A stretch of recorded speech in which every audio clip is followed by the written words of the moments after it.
we are addressing what we think is the biggest problem in the information age, and that is that everybody controls your information except for you. Data is the new oil, and everybody is collecting the oil that you're producing and making money from it. Everybody already knows this. Data brokers are evil. Most people don't realize how much money data brokers make. $100 billion a year, depending on which analysis you're looking at. $2 billion a day. Right. That these companies are making, stealing your data and selling it without your permission behind your back. Hello and welcome back to Founders on Chain. I am your host Kyle, and today we're tackling the $500 billion data broker industry and why every startup that's tried to give users control of their data has failed. Joining me are Zac Wickstrom, founder and CEO of Valt, and his CCO and Jarret Truett. They've studied every failed attempt at building a data marketplace, from Data Crew in 2012 to countless VC-backed startups that hit the same chicken and egg problem. You need 10 million users to have a viable marketplace, but paying them each $10 a month costs $1.2 billion annually. Valt cracked the code differently. Breakthrough, an exclusive partnership with Sentinel's decentralized VPN that brings in users now with a product that they actually want and pay for. They've also invented Easy Eye, a cryptographic protocol 10,000 times faster than industry standards, solving the technical problem of how to manage all that data. With 20,000 monthly active users and actual revenue, they're already profitable while scaling to that critical 10 million user threshold. Let's find out how they got there. How are you guys doing today? Doing well. How are you? Doing good, man. I've been checking out Vault, and I got some questions here prepared. Hope you're ready to answer some stuff. Absolutely. Can't wait. Oh, yeah. Okay, so the first thing that stood out to me when I pulled up your LinkedIn was a quote on there that you believe software is the best tool for affecting positive change. Can you expound on that? Like, what do you mean by that? Yeah, I mean, like if you think about most businesses make stuff, products or services, and that requires like the manipulation of physical atoms in the universe. You have to build the chair, or at least build the materials so that your user can build the chair if you're IKEA, or you have to pay people to go clean the houses, whatever your business is. And software is this amazing hack to this, where once you've written the code, that's it. There's no more overhead. It's just a distribution problem, which is insanely cheap. So you can choreograph electrons with Python and change the world like much easier than you can like with any other means of deploying change. Do you have any examples that you can point to back up this claim? Yeah, I mean, if you think about the fact that we're talking from 1,000 miles away instantly over the internet, right? I mean, all of the software that's happening, the magic behind the scenes, it's allowing this call to happen. Somebody said at some point that technology, sufficiently advanced technology is indistinguishable from magic, right? It's one of my favorite quotes. Yeah. And so this is sort of the gist of what I mean in LinkedIn and why I pivoted eventually to technology. Is it's like, okay, I want to make a good positive change in the world, and the most effective way to do that is to write code.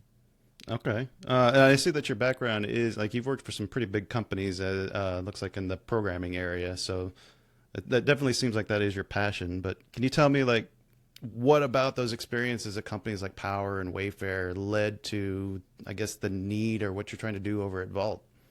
Yeah, definitely. I mean, in my like early 20s, I dropped out of college. I was studying music theory, and I realized that if I want to be a musician, having a degree is pretty much unnecessary. And I was kind of soul searching. I was a real estate agent for a little bit, and I realized what I just told you, where it's like software is because I like making cool stuff, and it's like the ultimate paintbrush in a way. So I decided that I was going to sell everything that I own, and I moved to San Francisco, and I joined a code boot camp called App Academy. Really risky, but it paid off, and I started working at various startups in Silicon Valley with the ambition of building my own startup. And I figured the best way to do that is to work for a bunch and get good lessons and like anti-lessons, etc. And Power in particular was, I think, the best startup I had ever worked for. In terms of, just like the culture was amazing. It felt like a family away from family, and it taught me a lot about how to build a good company. I also had a lot of lessons about how to not do that. And then Wayfair was a huge enterprise where I was a cog in a wheel. They have 30,000 engineers or something. And so going from a scrappy San Francisco startup to like a Fortune 500 company and sort of everything in between, equipped me with what was needed to build a company, a tech company, but also the underlying theme at all of these companies was that as an engineer, I have way more access to people's data than they do. And that's creepy and that's freaky. Like, this is the information age. And everybody controls your information except for you. And so it slowly became clear that this was a problem that we wanted to solve. Dude, did you guys pitch at Boston Blockchain this year or past years? Yeah. Actually, I swear I've seen. Okay, I swear this is. I was going to say, yeah. All right, He's been okay. all over the place pitching this year. All right, This all year, right. yeah, has been quite the rounds. Because do you know Sergey with Gain Yeah, Ventures? Yeah, Gain Ventures. Yeah. Yep. Okay. That explains where I saw you guys. So something you mentioned when you talked about Wayfair and Power in particular, you said the culture there was spectacular. So, like, what did you learn about building a culture then? Because my experiences have been that's something that's really hard to change if you start out with something that's not great. Yeah, you get like cultural inertia, and if there's Right. toxicity, it's really hard to purge that. And I think Ben and Josh were just really good, like, technical founders, but also had like excellent soft skills and could vibe check very well. They had this policy where new employees were always contractors for 3 months, and this is kind of just like a probational period, and then if you do the work and you actually jive with the team, then you're extended a full-time offer. So this was a really good thing. But they also would get us lunch. We would be like every morning at 11 o'clock, the office manager would ask me what I want for lunch. It's like, we're getting Right. We're going to this Chinese restaurant. Here's the menu, pick something out. And it was cheap for the company because it's bundled, but it's also like when you break bread with people on a daily basis, that's a really cool, it was a cool thing. And it was kind of back in the old time. It was before COVID, right? Oh, and right. so, Yeah. it was a different world. And like, our team is fully distributed. We're about to bring somebody on in the UK. We just brought somebody on who lives in Turkey, and we're all over the world. So we don't have that, but the ethos of that business culture where, Google had this study where they were looking into like which of their teams are more effective and which of their teams are least effective, and what are the biggest contributing factors. And what they found is that psychological safety is the most important factor for a high performing team. Really? Psychological safety being like, you feel like you're validated, like you can throw out a crazy idea and nobody's going to think that you're stupid or something. You can ask a question and no one's going to think that you're stupid. Like, it's assumed you work at Google, right? So you can just kind of be whatever kind of flower child you want. And the teams that did that the most ended up being the most productive. And so I try to bring that into, I think, and Jarrett too, like, our leadership style is like, nobody's done this before. Right. So who's anyone to say like what the right way to do it is? Let's like leave no stone unturned. Yeah. It's interesting meeting somebody with a coding background such as yourself that actually has a pretty good grasp on like people skills. Those tend to seem to be unicorns in my experience. No offense, guys, but Jarrett, you want to tell me a little bit, like, how did you guys get hooked up together then?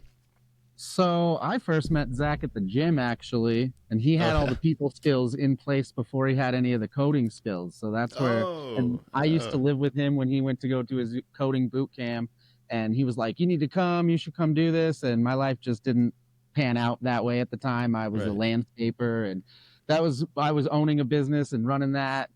Finally, he came back a few years later, and we've just been hanging out ever since. And he's been talking to me about Valt. And eventually one day I was like, hey, I got lots of ideas, and I started designing all these different ways to visualize data. And the main thing that drives me is just different ways that what we can do with data and what we can show people, and how small the community is that actually understands what they're doing with your data. And when I say they, I mean everybody, marketers, advertisers, anybody that can buy your data. So you can see that basically any Joe on the street can buy your data and find out who you are or anything about you. Anybody can stalk you. And so why can't you stalk yourself? Why can't you just see what do they know about you? And so that's what we've been working on.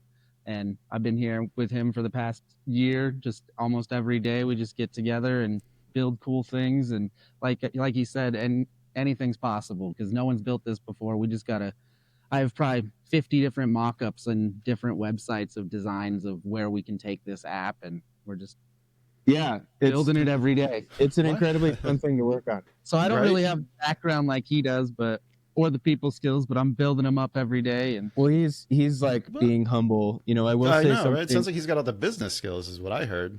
Yeah, like he's been running his own business for over a decade now, right? Yeah. No, let's not gloss over that. I mean, my wife does a lot of that stuff for me. I have no idea how any of it works. If I didn't have her, I'd be completely lost. Well, and I think what it comes down to is just like a willingness to work hard and throw yourself into something. And you know, Jarrett's like taught himself like 5 programming languages. He pushes code, but he also does design stuff. He also does like Web3 development and like strategy. So yeah, right. That's an interesting thing that you bring up. When you kind of mentioned like the training and education, which you're kind of hinting at there. But like on these new cutting edge fields, there really isn't like programs necessarily to go and like learn some of this stuff. So like, how do you stay up to date? How do you like educate yourself and get the skills needed to be, you know, successful in this industry? Yeah. I mean, he's given me a lot. We actually learn a lot from each other, like getting together and just doing things, you know? So at first he wasn't even writing code in an what is it, IDE or whatever. I was still using Atom. Yeah, I was using VS Code, and I was like, man, you got to see like the things you can do inside of this. And so we just learn different things from each other every day. That's true. I have more of the like old school curmudgeon, I feel like, neckbeard experience, and this is why I wasn't even using fucking VS Code, you know, because it's like, this works. I don't need anything else. Okay, at least I wasn't using Vim, you know. But Jarret is really good about finding new tools, trying them out, and like when they're good, telling the team about them. And he keeps me sort of like on the edge of new tool use. And then for me, it's like I will learn about things in the context when they're needed. You know, like we developed our white paper, which we'll talk about later, and you know, I developed what I thought was kind of a naive solution for this, that at scale we would modify and like let the professors tell us how to do zero knowledge proofs. But one of our investors asked us to release a white paper on the technology we developed. So I was looking into it, and in so doing realized like, no, actually what we're doing is 10,000 times faster than the industry standard. And it's quantum resistant, sort of that's baked into the architecture. And so like inadvertently learning a lot of things that in context, you know, it's like the opposite of college. Like if you want a degree in computer science, you have to take French and you know, British history or whatever, like because it's enrichment. This is just like hyper targeted kind of self-education.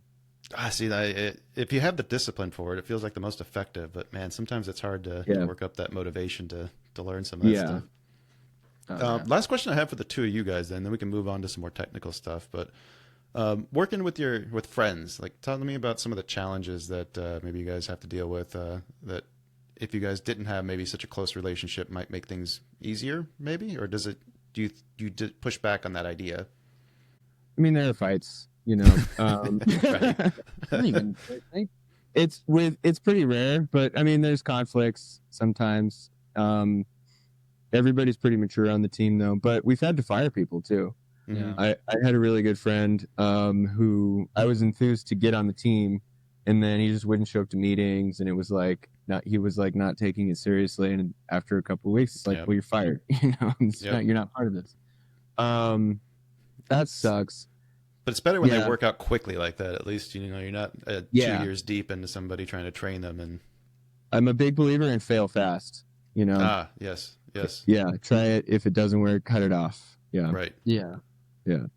We knew we would work together well because once we started, it went pretty easy. After a month or two, if it wasn't going well, we both are so right. Yeah, he's like me. He would have just been like, "This is bullshit." Yeah, our minds would have conflicted so much that we would have just been like, "It's not productive," but we can sit down and just get a lot of stuff done. And there's a lot of pushback. He'll be like, "I don't like that," and I'm like, "Well, it's gonna work." And we don't like doing it. Yeah, we don't like it today. We'll change it in a week, but we just got to get this feature out. You know, we can't just keep sitting here as a VPN app. So like you said, we've had to fire people, and that's how I've gotten to the position where I am. We started out, and I was just kind of like an intern, like learning the code, Right. moving around the code, and our designer guy at the time was too busy to do anything for us really, and it was taking months to get anything. And one day I just opened up Figma and was like, here we go, I'm going to learn how to storyboard and make this whole app, and made the whole app. And from there I was like, yo, let's redesign it like this, and then that's where we are. Yeah. Wow. Dude, that's awesome, man. I love hearing stories like this. All right, well, why don't we talk a little bit about what you guys are doing with Vault then? Why don't you give me like the high level pitch? Like what's the problem that we're solving here? Let me share my screen. Yep. Right. So as I was saying, we are addressing what we think is the biggest problem in the information age. And that is that everybody controls your information except for you. Data is the new oil, and everybody is collecting the oil that you're producing and making money from it. Everybody already knows this. Data brokers are evil. But what most people don't know, most people don't realize how much money data brokers make. $500 billion a year, depending on which analysis you're looking at. But So that seems low, actually, doesn't it? Right? Yeah. This is maybe a conservative estimate. And when you think about the magnitude of that number, it's like, $2 billion a day. Right. That these companies are making, stealing your data and selling it without your permission behind your back. That's like 5 apples combined, their net annual profit. And it's growing quickly. And it's shady, and lawmakers are not happy about it. This is why we have GDPR.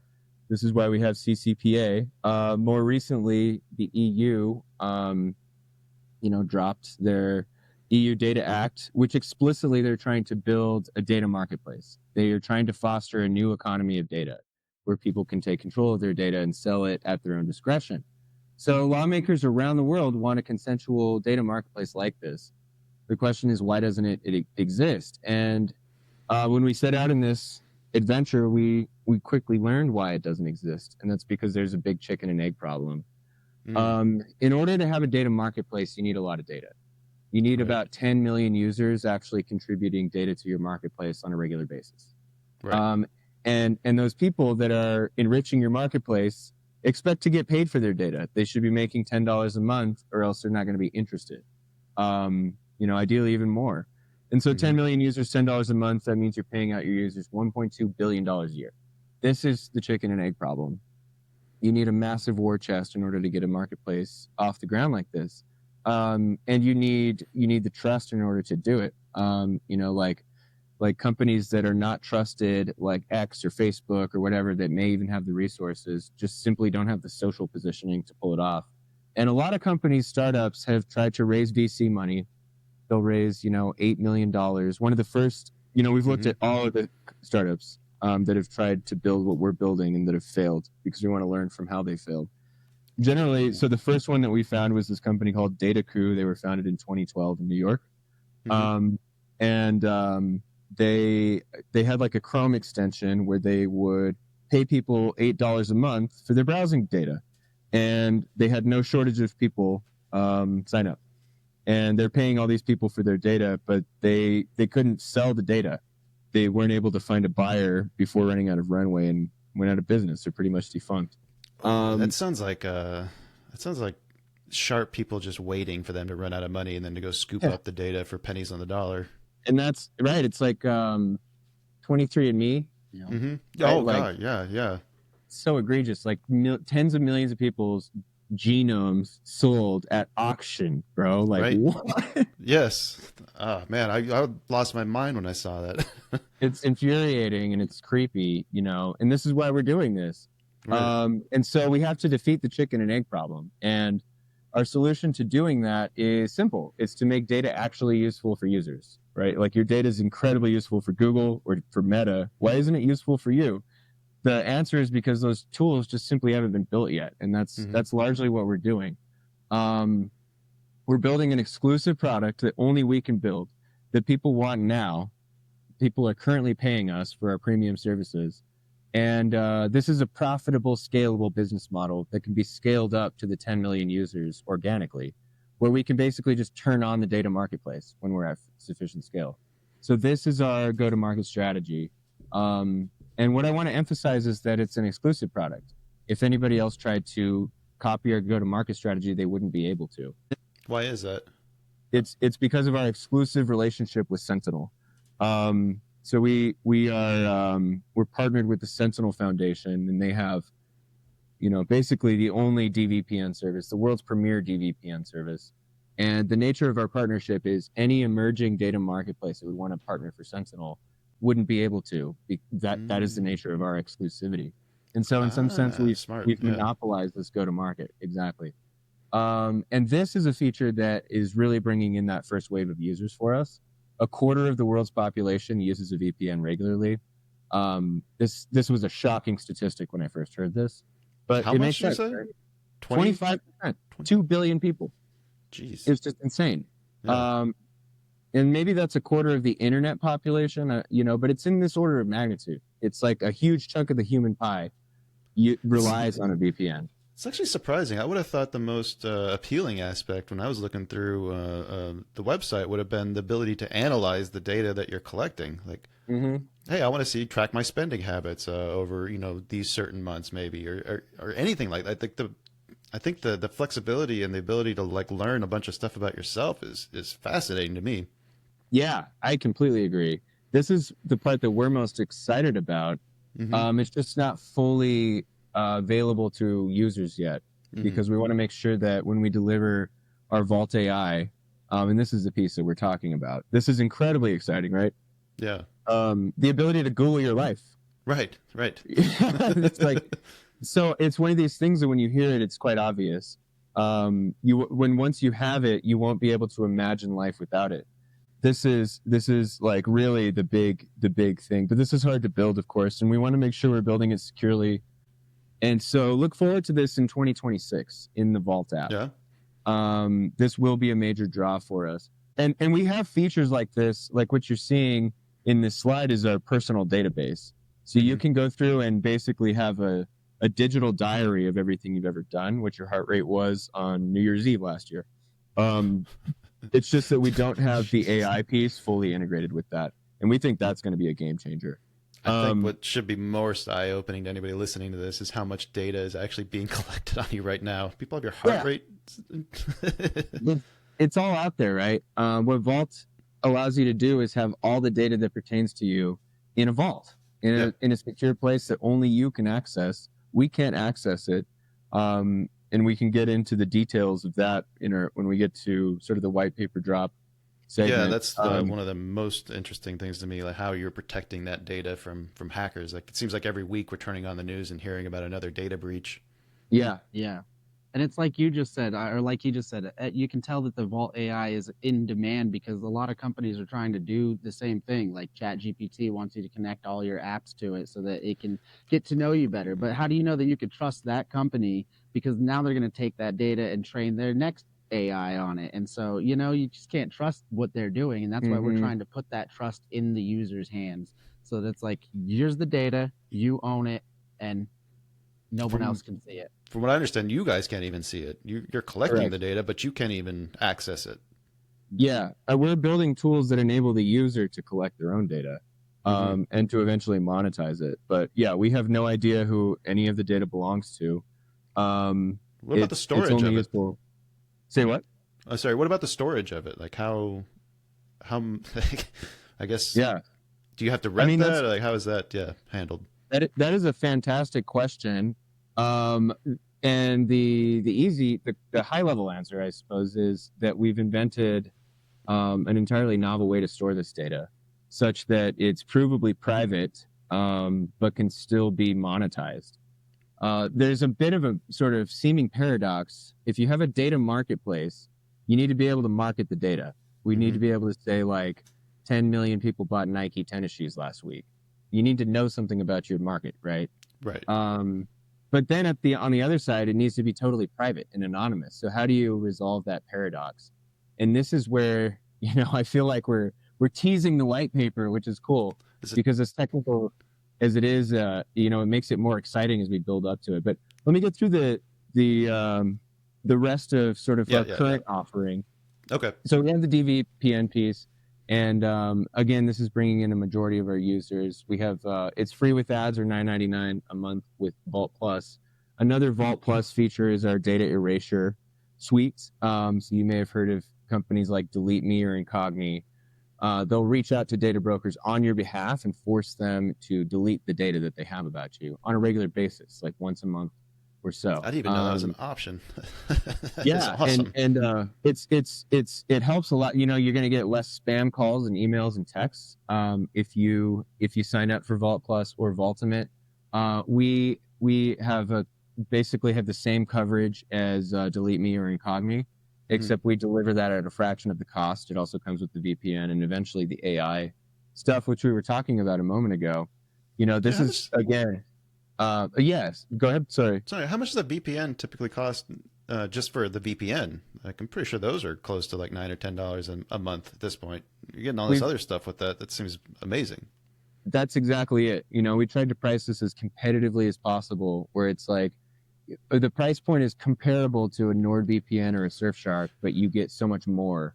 Right. And it's qualitatively better than NordVPN or Surfshark because Nord owns all their servers. You know, like if they want to, they can spy on you, even though they pinky promise they're not doing that. Right. And this, in fact, happens all the time, right? With the DVPN, that's fundamentally impossible. So it's just like the value proposition is it's not arguable. We're trying to be the Tesla of data sovereignty, right? I like that. But I mean, the goal too is from my I would think the goal is to get users at this point. So I don't think the main plan is to make money off of subscriptions. I think the main plan is to make money off of allowing the users to sell data and then taking your cut of that. Correct? That is the high level sort of master plan for Vault. Right. We need the subscription revenue for phase one, right, in order to achieve like perpetual solvency and scale up to 10 million users. And then at 10 million users, we get the second order effect of the data marketplace, which we've already built out the infrastructure from. We can literally just press the on button, right? So it's all ready to go. You're just waiting to hit the metric.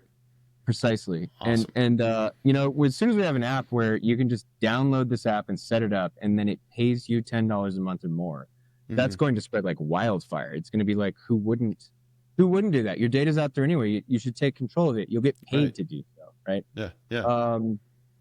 You know, and so currently we're at a very early stage. We are closing out our seed round currently, but we are revenue positive. We're in the sub 1% of projects that we're making money today.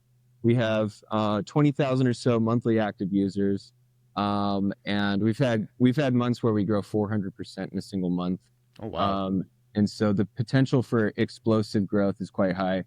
And we're backed by Gain Ventures. They're our lead investor. So that's been an amazing. I mean, I think has afforded this connection with this podcast. Yeah. Yeah, I love our friends at Gain Ventures. Anastasia is amazing. They're just the most wonderful people. You know, I had a certain perspective of what venture capitalists were going to be like, but I have to say, like Sergey and Sveta are just they're just the most human, warm people. I guess what I was thinking is like, have you ever seen the TV show Silicon Valley? Oh God, yeah, I love that show. Yeah. When you said you invented your own method of storing data, that was immediately what I was thinking of. Like, oh, they can do algorithm? Right. It's called Pied Piper V1. Right. No. That's what I used to think too, and then I saw it. It's pretty elegant, yeah. Yeah?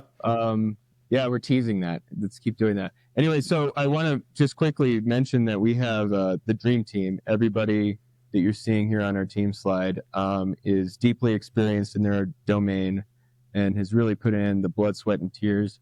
Everybody is not taking a salary on the team. We are doing this out of sheer belief that this is something that the world needs. People are not like, why doesn't this exist yet?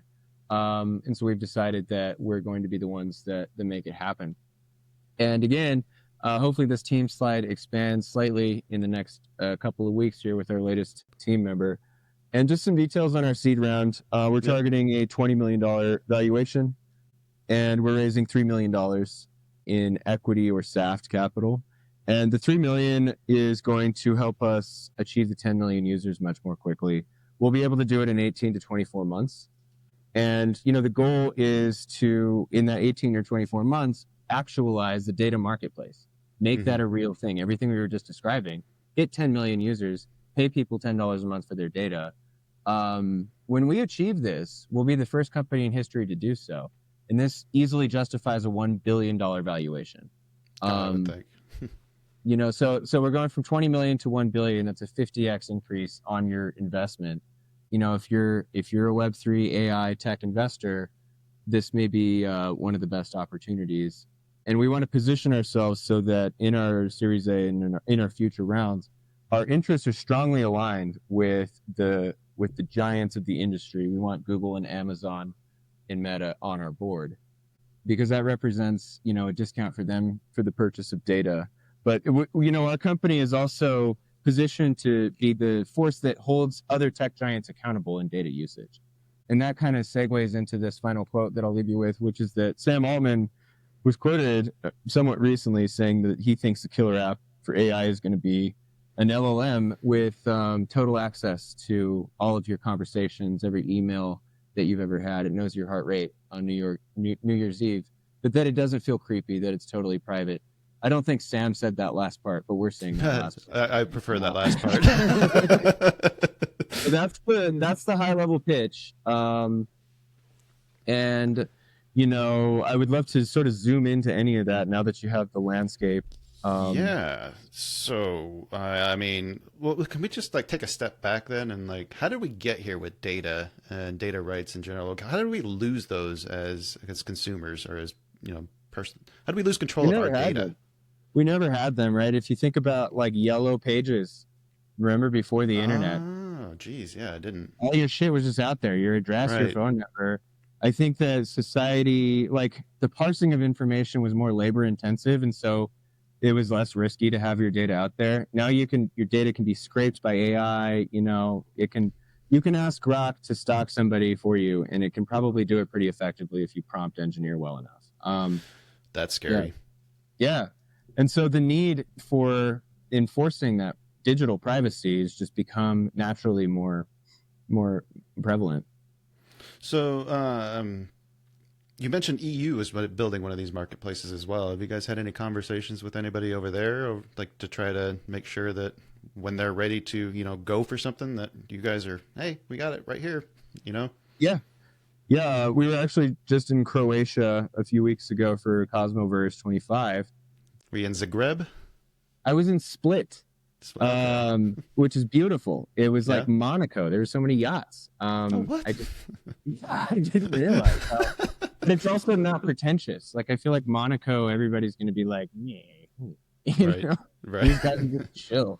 Right. And everything's cheap. I love Croatia. Couldn't recommend it enough. But I had the opportunity and privilege to meet some of the current and former EU representatives, especially as it pertains to technology and data privacy. And so what the EU has done is they haven't built a data marketplace. They've set up legal infrastructure to encourage the existence of, and we did get quite a bit of attention at this conference. People are really excited. The thing is, investors are almost jaded when you mention this idea to investors. They're like, "Give me a break." They've heard it 1,000 times. It keeps failing. Nobody can pull it off. But I think at Cosmoverse we demonstrated a go-to-market strategy and a high-level deployment schedule, if you will, for making a marketplace work. No, I think what you guys are doing, because you're offering more than just the value of potentially selling your data in the future. You have physical things that are worth something now on offer that people can sign up for and start, paying you guys and generating a revenue. You're definitely better positioned than somebody who is just focusing on the data broker aspect of it, I would think. I don't know if it's doable if you just focus on that. Right. Not unless you're one of the companies that already has all the data or something like that, right? Yeah, exactly. But then what's your incentivation then to share it with exactly the people who are giving it to you? There's none. Yeah, you're shooting yourself in the foot if you try to be Robin Hood all of a sudden, because you're actually the robber baron. Exactly. Why don't we why don't we take a look at the white paper then? Because what I'm really curious to see now then is how we are protecting this data from outside or from other people being able to hack into it or other breaches. Yeah, white paper is David and I are sort of featured as authors, but a lot of the team has contributed to some degree. So this list may expand, but when we're building a data marketplace, the most important thing is the privacy of the data, for a number of reasons. Like, first of all, ethically, this is the right thing to do. This is the promise that you're making to your users. You need to keep your promise. But then when you think about it from a cold and calculating perspective, your interests are also aligned, because the more secure the data is, the more it's worth. Oh, that's an you have an excellent economic incentive to lock it down. Yeah. And so we realize that it needs to be super duper secure. Like, this is baked into our name, Valt, right? It needs to be utterly unhackable. And zero knowledge identity too. Like, you can prove you own a piece of data without ever telling anybody who you actually are. Kinds of things like this. And this is like a kind of sophisticated mathematical schema. People have invented zero knowledge proofs. They're not new. They started being explored in like the 80s. Is that okay? I just remember them talking about it at Boston Blockchain this year. I think it was the first time I'd been hearing it talked about regularly. Right. Well, I mean, and zero knowledge proofs are the backbone for so much of Web3. Like so many L1 blockchain technologies are built on zero knowledge proofs. A big one is ZK Snarks and ZK Starks. These basically took the academic ideals of zero knowledge proofs and pulled it into the mainstream somewhat for blockchain. It made a lot of things possible. The problem is they're really slow. Okay.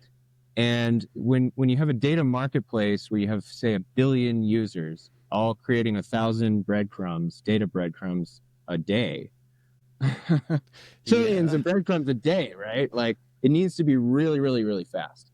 And definitely can't be slow. No. Like, there's this metric in the white paper where we use this case. Let's say you get a new phone and you use Valt, and you need to sync your Vault account with a year's worth of data, your past data. It needs to go securely download all that so that it's synced up for you.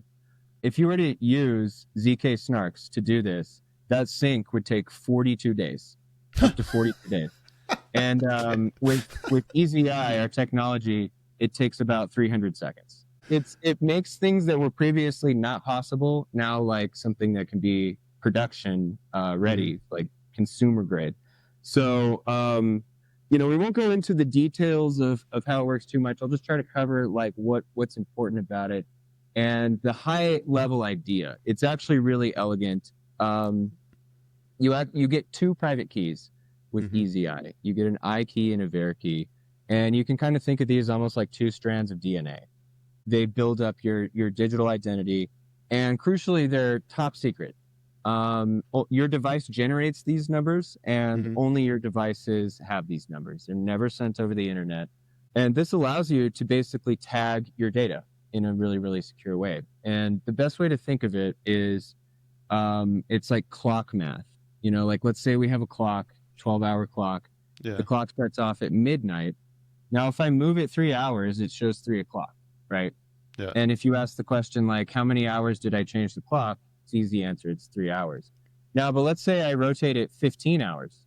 Then the clock's pointing at 3 o'clock, but there's no way to know that I actually rotated it 15 hours. You know what I mean? Yeah. Or if you do whatever, like 1,500, some multiple of that, where it still points to the 3, there's no way to know the number of rotations on this clock. And this is the power of modular arithmetic. And so your 2 keys are like 2 clocks. The 2 big random numbers that are co-prime are like 2 clocks, except they have billions of hours. And when you tag your data, you're basically choosing an hour that both of these clocks are pointing to. Like, they're pointing at the same direction. If you can see my screen, these clocks are always sort of, and then you just simply randomly pick a number of rotations for each of these clocks. and this gives you your I key and your var key. Now, the magical thing about this is if you have those two clocks, you can always find your data in a haystack of data, because it's all of the data points where the tags end up with the clock faces perfectly aligned, right? Right. And then any data that's not yours, they're not going to agree. You don't know who the data is, but you know it's not yours. How many points is this, I guess, measuring? Like, are these actual points that it's I guess, like tagging it with? And how many of those per data piece, I guess? So each individual, what we like to call breadcrumb of data, gets its own tag. So like a single GPS coordinate, a single Taylor Swift song that you listen to, a purchase, a browser event. All of these little discrete breadcrumbs are useless on their own. It's how they stitch together that is actually immensely valuable. And so what EasyEye allows us to do is obfuscate the relation between these data points. But we can still collect these individual breadcrumbs that are obfuscated. And this allows us to do things with our data marketplace, right? Like we were talking about. So now suddenly we can be like, hey, 10 million people bought a pair of Nike tennis shoes last week. We don't know who they are, but we know that happened. You don't need to know at this point. Yeah. Precisely. And then somebody who's, let's say, Reebok uses the Valt marketplace. They're like, we want to know everybody that bought Nike tennis shoes last week. We're willing to pay them $4 for their purchase data, their browsing data within the last 2 months leading up to that purchase or whatever, right? They build their own campaign. They basically make offers to eligible users. And then the marketplace itself facilitates the thing built based on the architecture with which it's been set up. We don't ever have to know. We just get paid for having facilitated the thing. And so that is the EasyEye promise. That's the Vault data marketplace, all the way down to the way the bits work. And this clock modular arithmetic is beautifully simple compared to other technologies. We have a slide in this paper where it goes through and talks basically just it's almost talking shit because it's like we don't just comparisons. We don't need advanced this. We don't need fucking Fourier transforms for this. It's just like adding numbers together and then getting the remainder. It's ridiculously simple, but that makes it cheap and fast. At 1 billion users, this would cost us $1,500 a month, which is pennies. If you're a company with 1 billion users, at the 1.5 million a month is it's like your lunch budget. That's your morning coffee. So that's nothing. Yeah.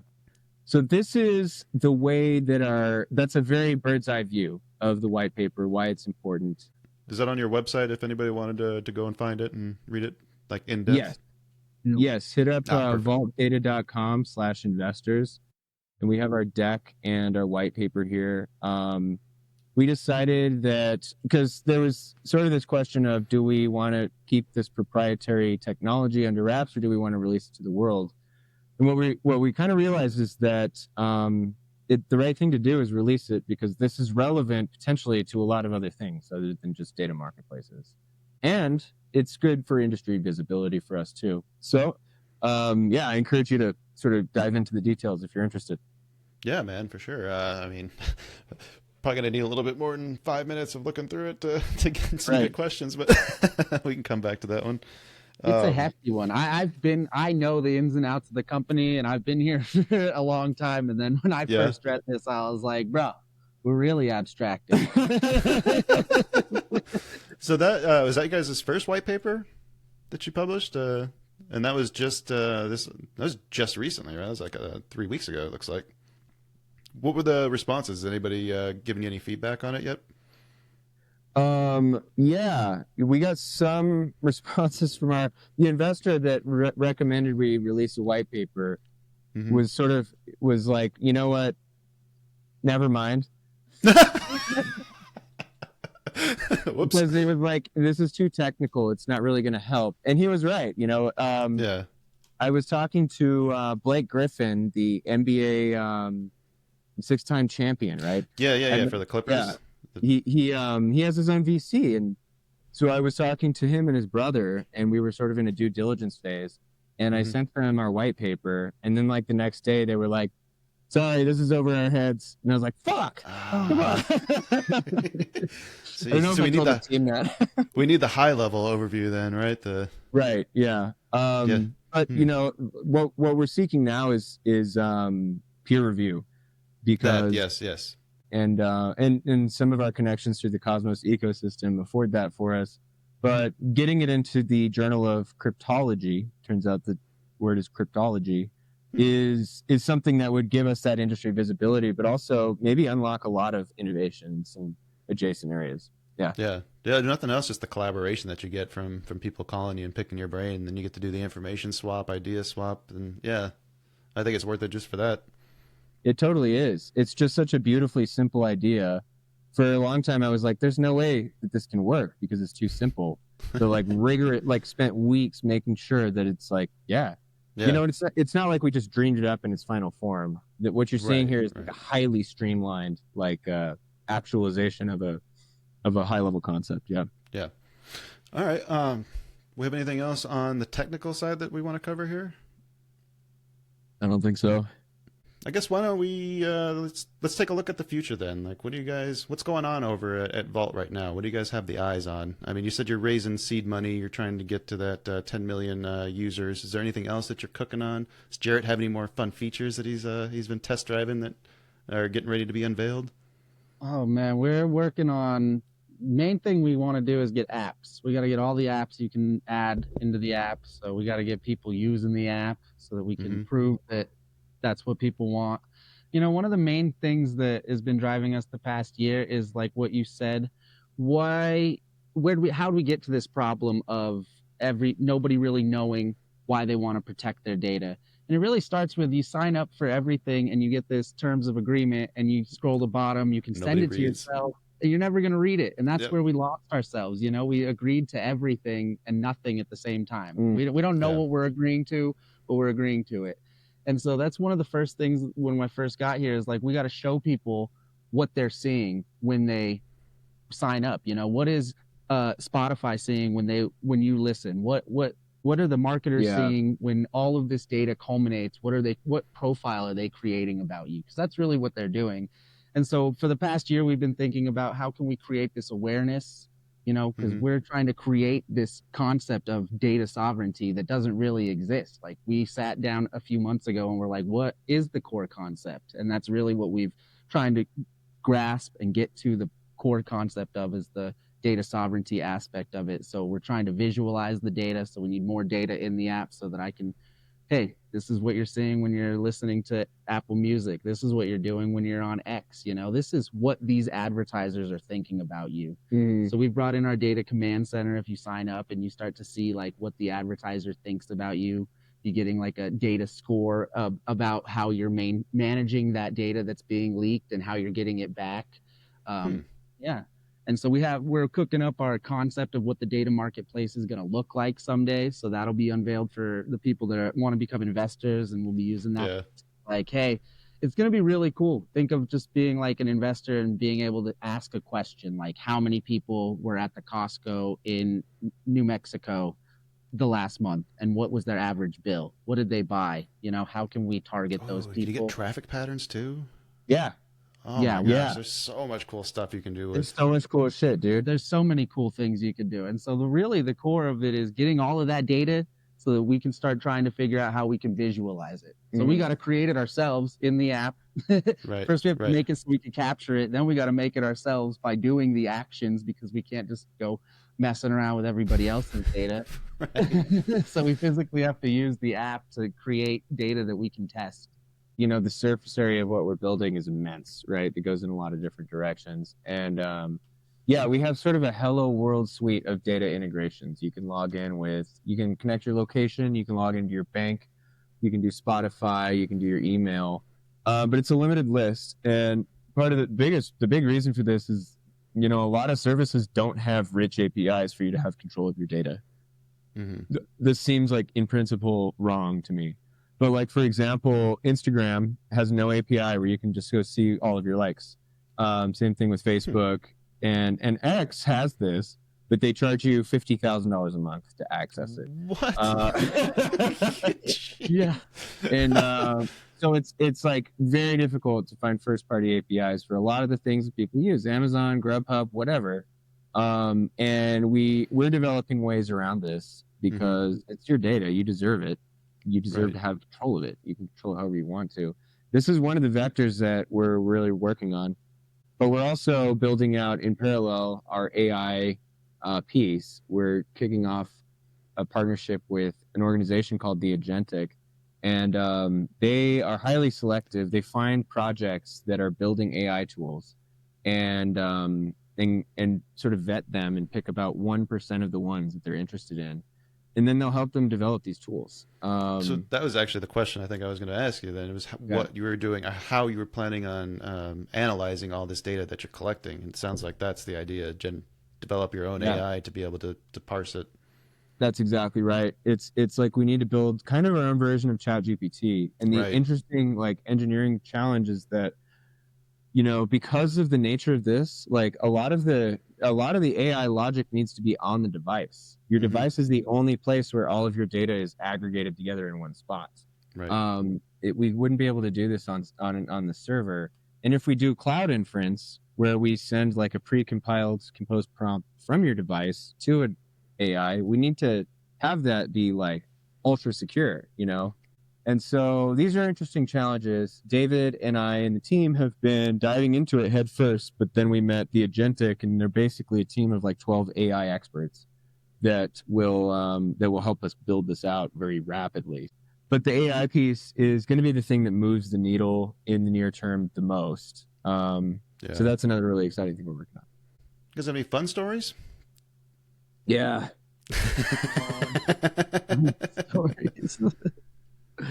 Yeah. Well, I mean, I feel like the main company story at this point is last October. Oh gosh. Yeah, so Sentinel offered to pay for me to fly out to Dubai for Cosmoverse 2024. Dude, I've heard Dubai is awesome. Yeah, it was amazing. No, they flew me out like premium. Okay. Oh wow. Emirates, amazing airline. You know, like you get a real like metal fork and spoon when they serve you airline food. And actual it's like, food. Actual food. Yeah, it was amazing. I didn't think they did that and anymore. if you stand up in your chair, there's actually enough room for you to fully stand up. It was an amazing flight experience. But anyway, we're gonna go out to Dubai. It's like right before Halloween, and we went over to James's house, our other co-founder, and we're getting wasted. You know, we're like, holy shit! You know, we're gonna win this competition. It's like we're really really excited. And Jarret he's maybe the only sober one of the group. You know, he's drivable anyway, and he's leaving, and he's like, you guys don't get too fucked up so that you miss your flight in the morning. We're like, no, that's not never gonna happen. No. Then he missed the flight. For telling secrets, I missed a flight from Italy at a work trip when they sent me up to Udine to go learn how to run a steel mill. It was a 2-week trip there. I got hammered in Venice, and I think I walked into the hotel room at 5. I set a wake-up call for 45 minutes later and obviously didn't make it. Oh, man. Cost me €1,000 to buy a return flight home. Oh, shit. Yeah. Yeah, that was our situation. That was it. Yeah. But we're a small startup and we can't afford it. So James's grandma actually funded it. That was my grandma. Oh, it was your grandma. Yeah. Well, and James's fiance. So it was the whole squad kind of made that happen. So I was like crashing at James's house. He was going to take me to the airport in the morning, and it was like a Rick and Morty episode or something. I'm like in there. Then all of a sudden, James like dashes in the guest bedroom, kind of drunk. And he's like, Zac, it's like 7 in the morning. We have to go right now. And I was like, fuck, you know. We're freaking out. We're still kind of just like stumbly trying to get to the airport. We might make it. And then there's just the traffic, fucking traffic at 0 o'clock in the morning. It's like, holy shit. We missed the Dubai thing. Oh, fuck. Wait. Okay. So I'm going to fly to Seattle, hang out for 6 hours, and fly from Seattle to Dubai. This is fine, guys. As long as I can get to Seattle by 5 p.m. And so I go into the airport. I'm like talking to all the people, trying to find a flight. Like nobody can get me there on time, and I'm just fuck. Okay, this is the universe, like flipping me off for being an alcoholic. Oh no! Did you not get to go to Dubai then? Did you not make it? No, we were on the way back to James's house, and his fiance called, and she was like, "There is a flight that lands in Seattle at 4 p.m. It's first class. Do you want me to get it?" And bless her heart, she got me a first class ticket last minute to Seattle, and so I got there, and like my plane landed like 40 minutes before the next flight was going to take off or something. Yeah. So I'm like running through the Seattle airport. I was like studying the map of the airport before I was landing, so I knew exactly where the fuck to go, you know. And luckily SeaTac's not too big. Yeah. Well, I got there. I like guessed the gate correctly because at some point it was like a random guess at the end. And I was like, "Fuck yeah!" Like the plane was still there, and the thing was still attached to the door and everything. And I go up and I'm like, "Hey, I'm sorry I'm late. It's Zac, Zac Wickstrom," and they're like, "Sorry, we can't let you on." I was like, "Oh, no. I was just like pissed. And this woman who was at the counter at Emirates, her name was Susan. She was just like the sweetest person ever. Yeah. And she actually hooked me up with the flight to Dubai the next day. So I missed the first day in Dubai, but I was able to go. And that was great because that really did kickstart our investor relations and everything. We wouldn't be where we are today if it weren't for all those things happening. But yeah, I also gotta say too, I think that's the points to the culture that you guys kind of built around, that you had that many people willing to support you and help you get to where you needed to go. Like that, I think that just speaks to what you guys are building over there at Valt, and I'm looking forward to seeing what you guys end up doing in the future. Absolutely, man. Yeah. I mean, it was shocking to me, but it warmed my heart that so many people kind of came together to make that happen. So. Yeah, well, it's been amazing talking today. Hopefully, this is one of many. I'd love to touch base in the future. We'll have updates in a few months for you. Oh yeah, we can do as many of these as you guys want. You just let me know. Cool. Special thank you to our guests and everyone listening for sticking around to the end. Zac and Jarrett are closing their seed round now, targeting a $20 million valuation and raising $3 million to reach 10 million users in 18 to 24 months. They're backed by Gain Ventures and already generating revenue with 20,000 monthly active users.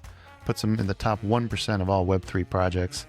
If you want to dive deeper in their technology, check out their white paper at vaultdata.com/investors.